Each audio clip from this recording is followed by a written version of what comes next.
Detroit's historic rise and fall is being showcased in a new documentary that will air this weekend. The renovation is the first step in a broader vision for the future of Detroit.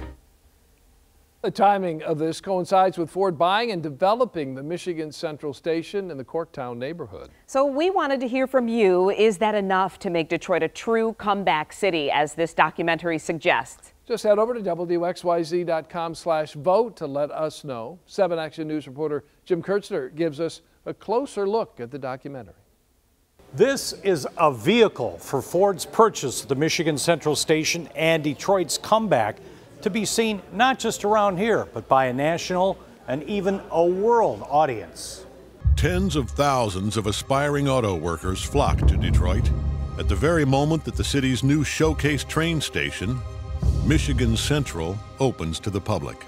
The 42-minute documentary also shows the bad with the good we've all lived in the Motor City. I found it to be an emotional production. You know, the characterization of Detroit's consistent boom and bust cycle. It took only 4 months to make this documentary. Clearly started as Ford was buying the Michigan Central Station. Ford is not saying how much is being spent on this huge gamble. It is touted as the centerpiece of Detroit's comeback. This is a risky project for Ford. This is where Ford began. And if Ford is going to be competitive, this is where Ford needs to innovate.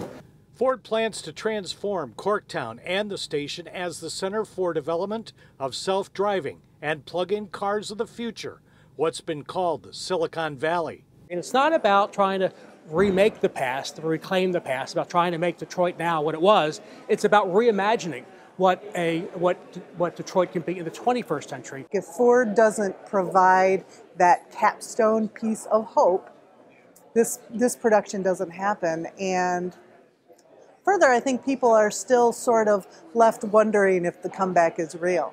Detroit's comeback is still hindered with attracting families into the city by a lack of good public schools. Not just a problem in Detroit.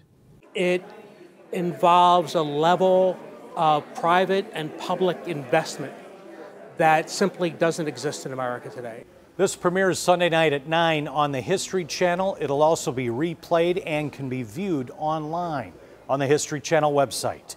In Midtown, Jim Kurtzner, 7 Action News.